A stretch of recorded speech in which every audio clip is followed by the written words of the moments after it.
What is up, everyone? Starting my radionic grid slash water system. So, basic overview of how this is all going about. One, I got Shungite in here. Probably about 2.5 pounds. It's been a while since I've looked at it. But then I've got my magnets and some glass. And then I've specifically chosen very specific crystals. Now, the fluorite is very well known for its EMF protection. Then I've got my meteorites on my magnetic block. And then that's some Shungite, very little quartz. Right there is my radionic crystal that I alchemized myself. Here's iron with quartz, another radionic skull, my radionic engine. I'll get more into that in another video. Malachite azurite, a arlite point right there, some copper wire that runs all the way through. Then I've got one necklace with my radionic necklace, and they're both interlinked. So being interlinked there, it's creating a system, a charge, and a current with superconductive properties of the Russian Shungite having a magnetic field with the basic properties of conductivity with the very specific few minerals I've picked for this procedure. Now, radionics is very specifically fine-tuned. Yes, it's magnetic. Yes, it's electrical fields. I don't have any electricity, but because of the superconductive property of the Shungite, I'm already creating probably more energy than this entire block. That's not even an exaggeration or a joke. I've got a lot of juice going through these things. Now, the fundamentals of my radionics deals with the significance of understanding a north and south charge and pole. Now, the reason why that's specifically important is because of the magnetic therapy and how things manifest within the body, specifically with just a north pole or a south pole. Now, this is set up with different poles. I've been working with this for a while, so I can instinctively and intuitively place these as the radionic field kind of guides me, for lack of a better word. So, having a bunch of magnets and some crystals is not the point of this.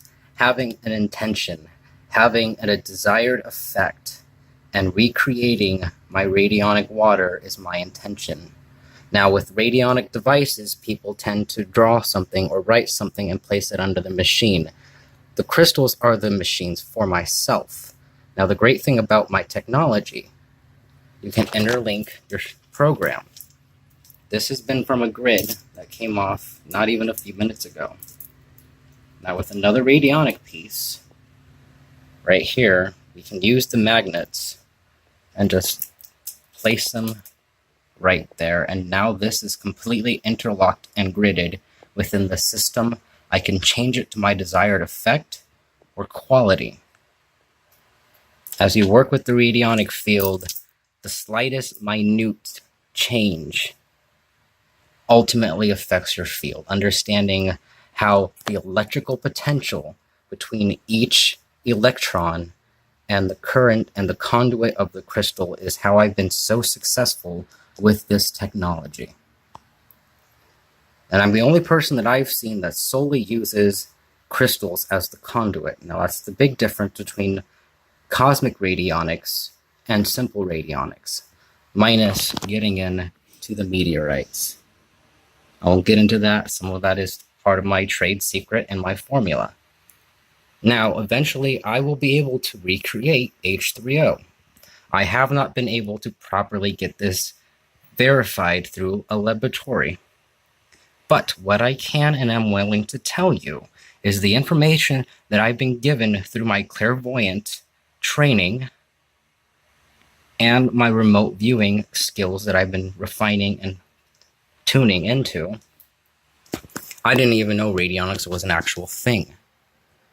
Being involved with the radionics field, I feel like I have a mentor. That's not even a proper way of saying it. There is a strong force that's guiding every decision and every action that I put into this intent. Now, for reference, we'll consider a grid an intention or a program or a spell. Just for reference, if I end up changing my vocabulary. So it's easier to follow along.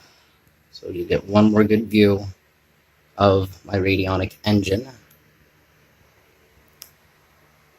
Some of my magnets. Some of the basic stones. And then the entire filtration system. Now, not a sponsor, but I use zero water to purify my water beforehand. Takes out a lot of the stuff, so most of my time is being used to charge and generate radionic energy directly into my water. Now, eventually, like I said, I will be able to recreate H3O. It is a very intense process, and it's probably going to take about 2 weeks to get this current and grid locked in to its own frequency. And once I get that, then I can establish the radionic current. It's a very intense process, like I said. This is just the prerequisite.